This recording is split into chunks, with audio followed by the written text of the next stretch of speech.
Damos comienzo a un nuevo comentario bíblico expositivo, Servidores de Dios. Quien te habla es Manuel Cornejo.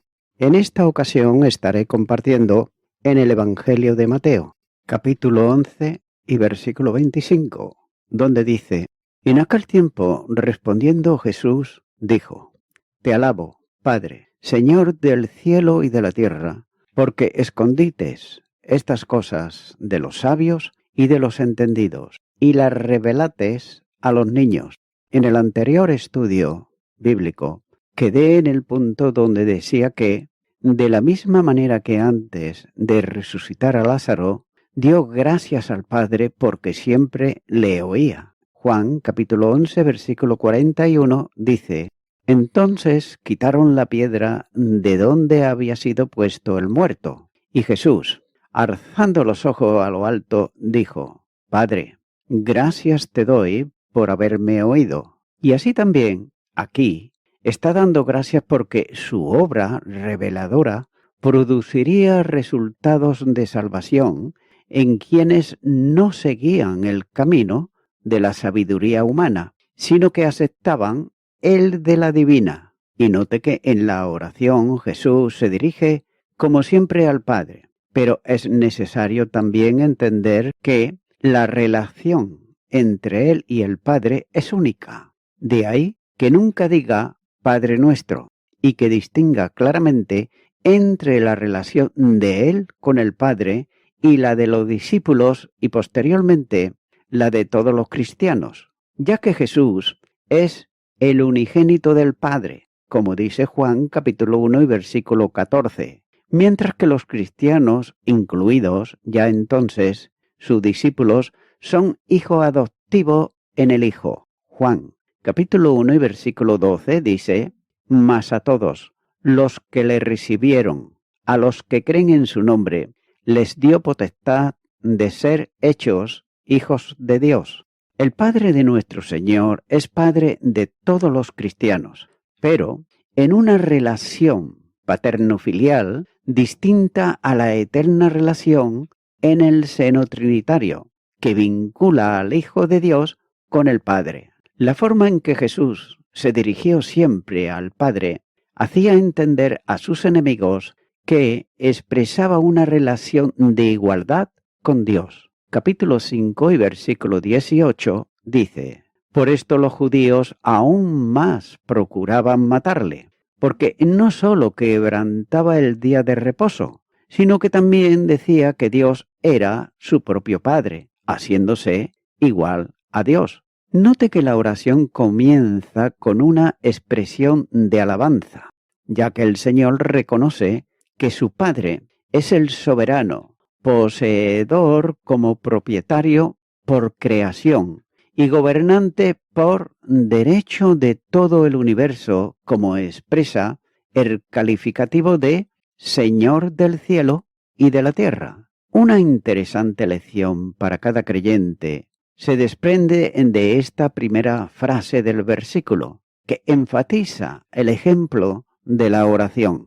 Note que esta práctica espiritual debe impregnar la vida cristiana, ya que la oración debiera de comenzar con un reconocimiento real de quién es aquel a quien se dirige. Muchas veces creyentes están dirigiendo su oración a cualquiera de las tres personas divinas, sin prestar atención al hecho de que Jesús, en sus ejemplos y en su mandato, lo manifiesta, por ejemplo, en Mateo capítulo 6, versículo 9 en adelante, como también los apóstoles en su práctica dirigen las oraciones al Padre. Entonces, ¿acaso el Hijo y el Espíritu no son también Dios, como es el Padre? Sin ningún tipo de duda, ni de distinción, ya que las tres personas divinas son igualmente Dios en toda la dimensión. Sin embargo, no está en nosotros distinguir, y mucho menos rectificar lo que el Hijo de Dios ha establecido. La oración se debe de dirigir al Padre, ya que el que ora confía plenamente por cuanto reconoce, primeramente, que Dios es su Padre. Las respuestas a las súplicas de los hijos son doblemente agradables porque expresan la realidad de un padre bondadoso que sabe que sus hijos, miembros de su casa y familia. Efesios capítulo 2, versículo 19 dice: Así que ya no soy extranjero ni advenedizos, sino conciudadanos de los santos y miembros de la familia de Dios.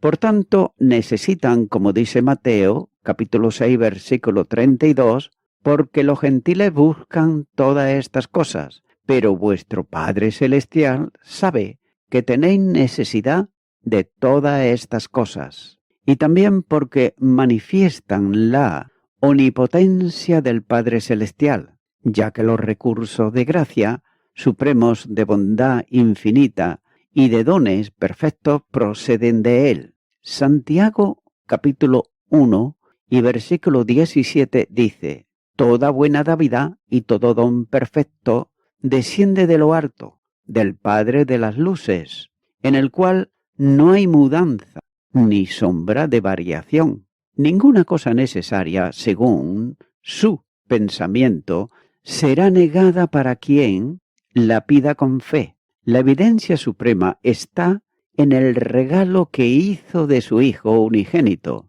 para bien de los salvos, y por tanto ninguna cosa será de tanto valor a sus ojos como la vida de su Hijo, de modo que, si dio a su Hijo, ¿cómo no también con él dará todas las cosas a los suyos? Romanos, capítulo 8 y versículo 32 dice: El que no escatimó a su propio Hijo, sino que lo entregó por todos nosotros, ¿cómo no nos dará también con él todas las cosas? La segunda enseñanza sobre la oración es el reconocimiento de la soberanía de Dios. Note que Cristo llamó al Padre Señor del cielo y de la tierra, y todo creyente debe de reconocer la soberanía de Dios sobre él y sobre el funcionamiento de su vida. La oración victoriosa de la Iglesia cristiana primitiva se basaba en el reconocimiento de la soberanía de Dios. Hechos de los Apóstoles, capítulo 4 y versículo 24, dice: Y ellos, habiendo oído, alzaron unánimes la voz a Dios y dijeron: Soberano Señor, tú eres el Dios que hicites el cielo y la tierra, el mar y todo lo que en ellos hay. Pero nótese que, por un lado, la presión del humanismo no bíblico ha hecho que la verdad sobre la soberanía de Dios deje de enfatizarse en las iglesias. Los púlpitos se han cerrado a la doctrina de la soberanía porque no es bien entendida y mucho menos admitida por las mentes intelectuales de los hombres. Sin embargo, si Dios no es soberano, nada de cuanto proclama el Evangelio de la Gracia es posible. La salvación en su planificación, ejecución y aplicación corresponde a la soberanía de Dios.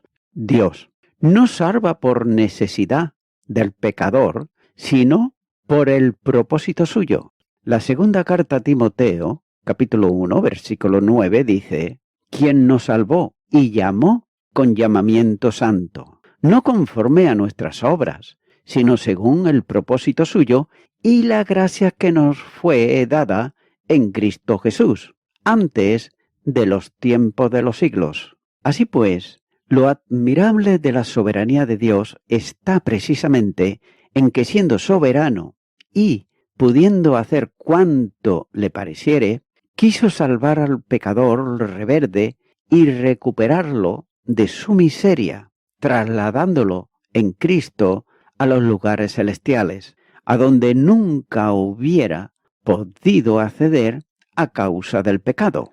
Efesios capítulo 2, versículo 6 dice: y juntamente con él nos resucitó, y asimismo nos hizo sentar en los lugares celestiales con Cristo Jesús. La salvación y actuación de Dios son más que suficientes motivos para despertar la adoración y la gratitud.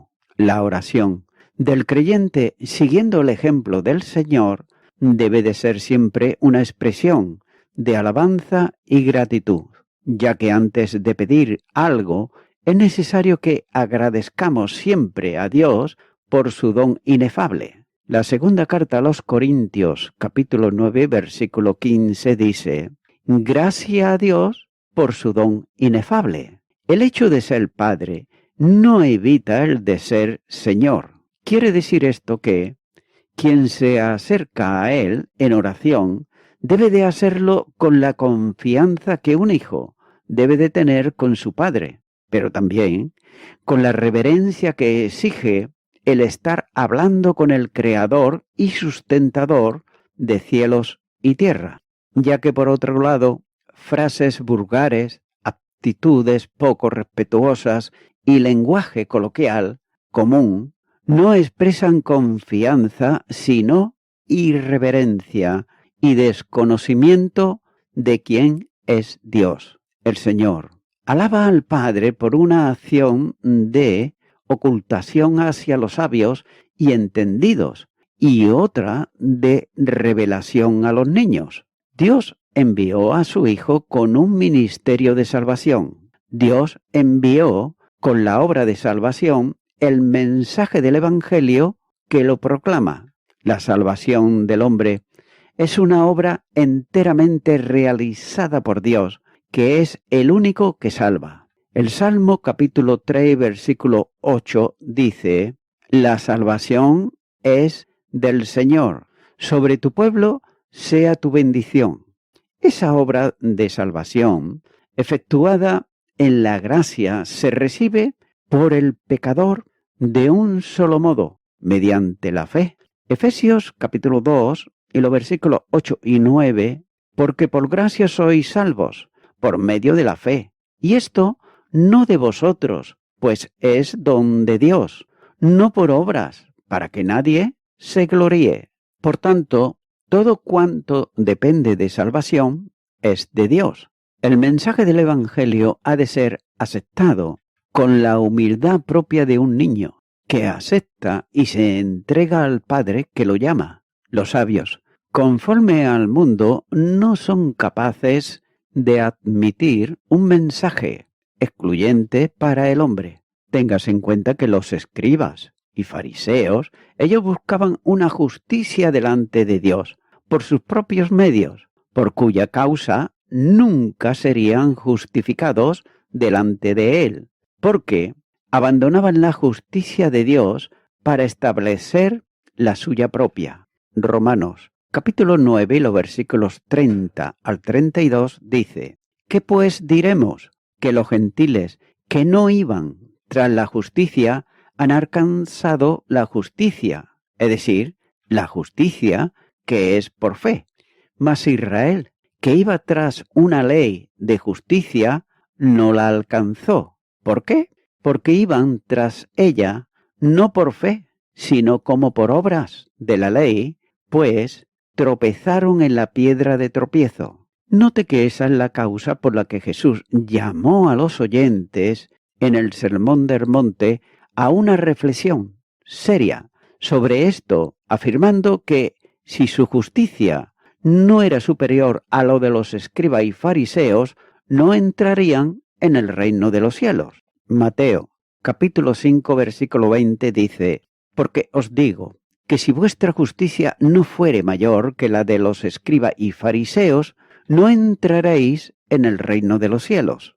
Cristo glorifica al Padre porque estas cosas admirables de la salvación, las grandes verdades del Evangelio de la gracia, han quedado ocultas para quienes se consideran ellos sabios y no son sino ignorantes delante de Dios. Todos estos que son para sí mismos expertos en conocimiento y sabiduría, conforme al mundo, ignoran por otro lado voluntariamente y no reciben la sabiduría que Dios ha establecido para salvación. La primera carta a los Corintios, capítulo 1 y versículo 21, dice: Pues ya que en la sabiduría de Dios el mundo no conoció a Dios mediante la sabiduría, agradó a Dios salvar a los creyentes por la locura de la predicación. Los sabios, conforme a la ciencia humana,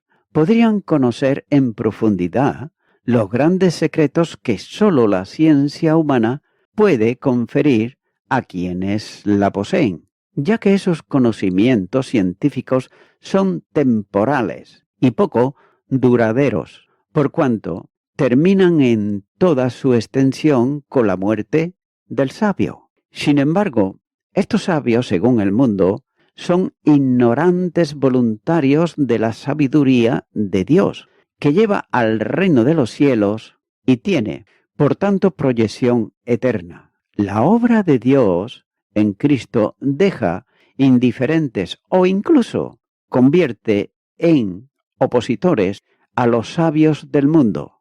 Estos, junto con su sabiduría, perecerán eternamente. Y cabe hacerse una pregunta, y es la siguiente. ¿Agradece Jesús al Padre por el hecho en sí de ocultar la sabiduría divina a los sabios humanos para que se pierdan? Indudablemente no es esta la causa de la gratitud. Dios no quiere que ninguno perezca, sino que todos vengan al conocimiento de la verdad. La primera carta a Timoteo, capítulo 2, versículo 4, dice: el cual quiere que todos los hombres sean salvos y vengan al conocimiento de la verdad. Al bendecir al Padre por el desconocimiento en que están los sabios sobre la verdad del Evangelio, no afirma que Dios excluya a esto de la salvación, sino que le agradece porque tanto estos como los otros hombres entrarán al reino de los cielos en la humilde condición de un niño que acepta el regalo que el Padre le otorga, el Evangelio.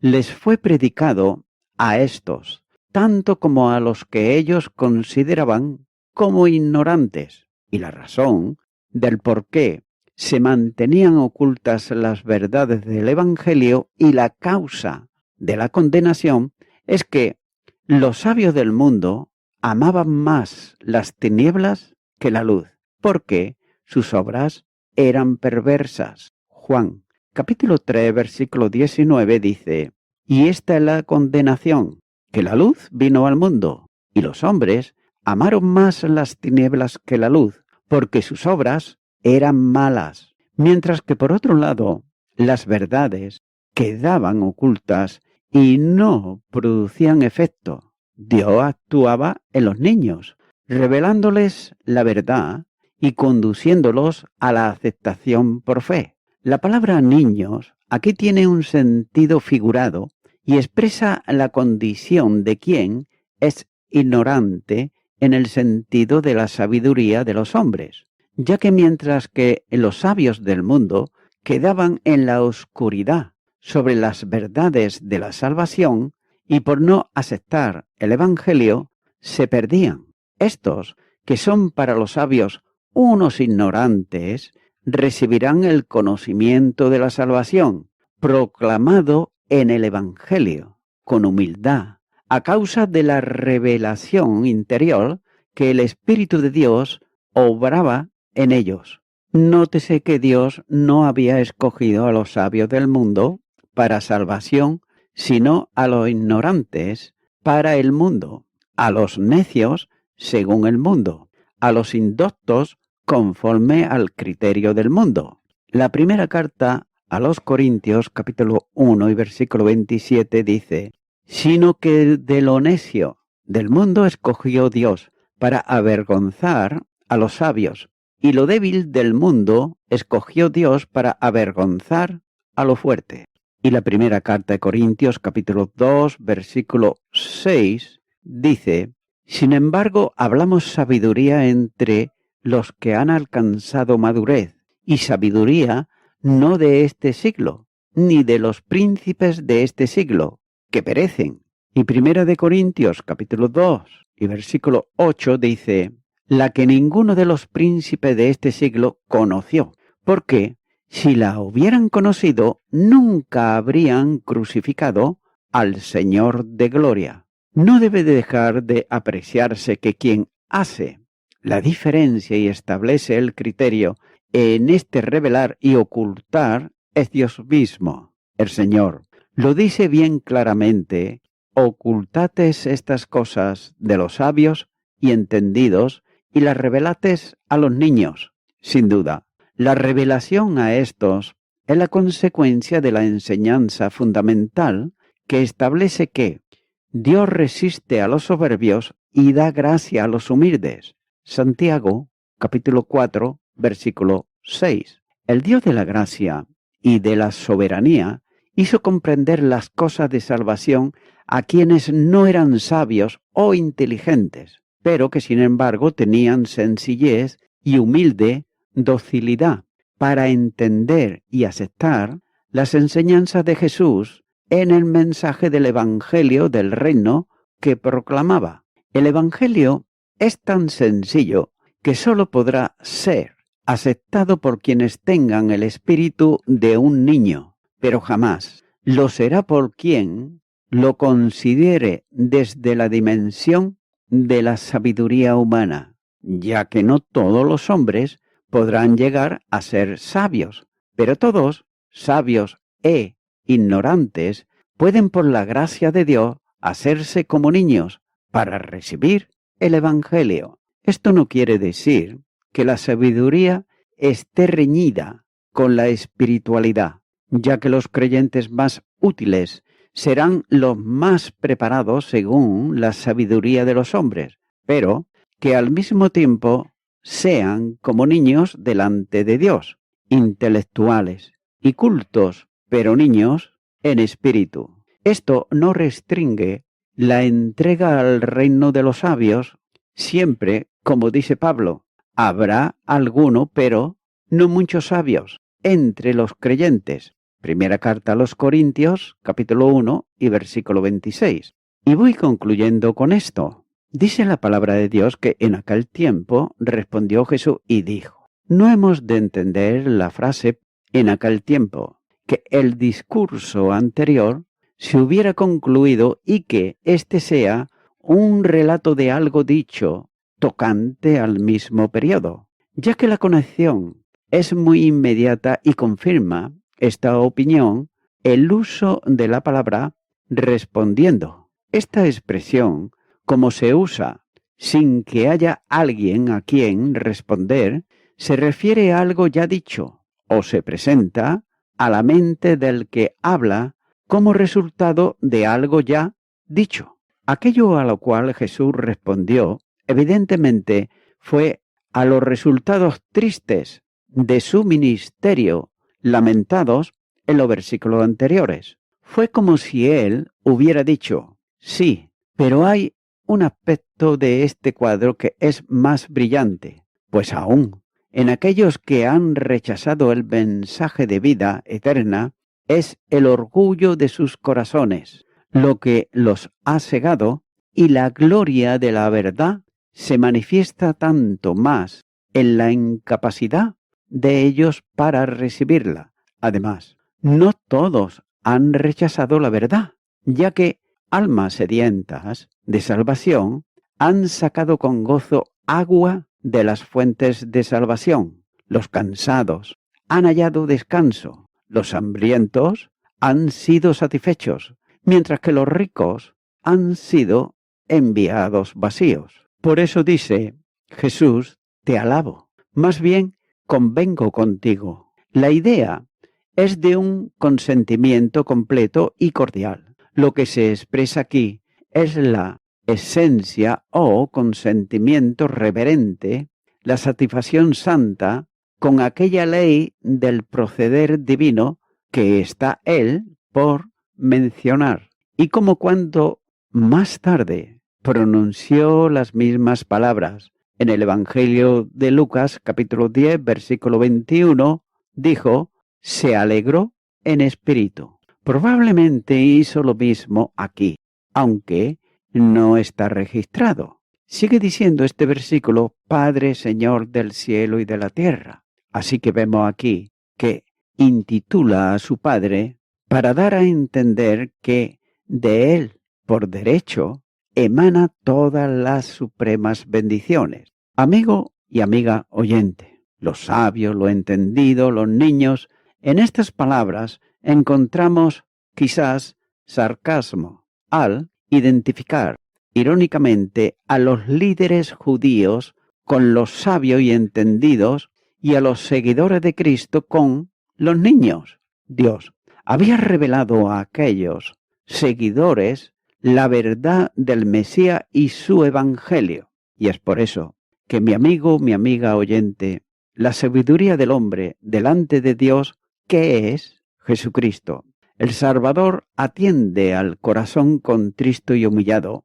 Y si tú, que me estás escuchando ahora, vienes a Él creyendo por fe en su obra salvífica, Él no te va a desechar. Por tanto, es bueno que ores y le acepte en tu corazón. Ora conmigo esta oración que voy a hacer y di: Señor Jesucristo, soy una persona que muchas veces he creído que lo sé todo, o casi todo, pero me doy cuenta que no sé nada. Pero vengo ante ti y me humillo, pidiéndote perdón por todos mis pecados y delitos. Te abro mi corazón, Señor Jesucristo, y te acepto como mi Salvador.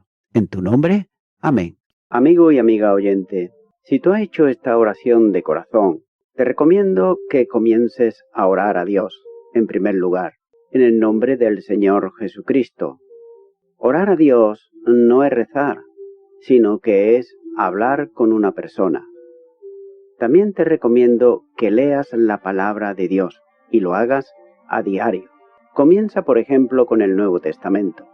Y también, por último, te recomiendo que para que puedas crecer espiritualmente, te congregues en una iglesia cristiano-evangélica, donde se predique, se enseñe y se practique la sana doctrina y la palabra de Dios. Congrégate ahí y con el tiempo podrás crecer espiritualmente y también servir al Señor Jesucristo. Que Dios te bendiga. Y a toda la audiencia, nuevamente ya me estoy despidiendo de todos ustedes y será hasta el próximo programa. Que Dios os bendiga a todos.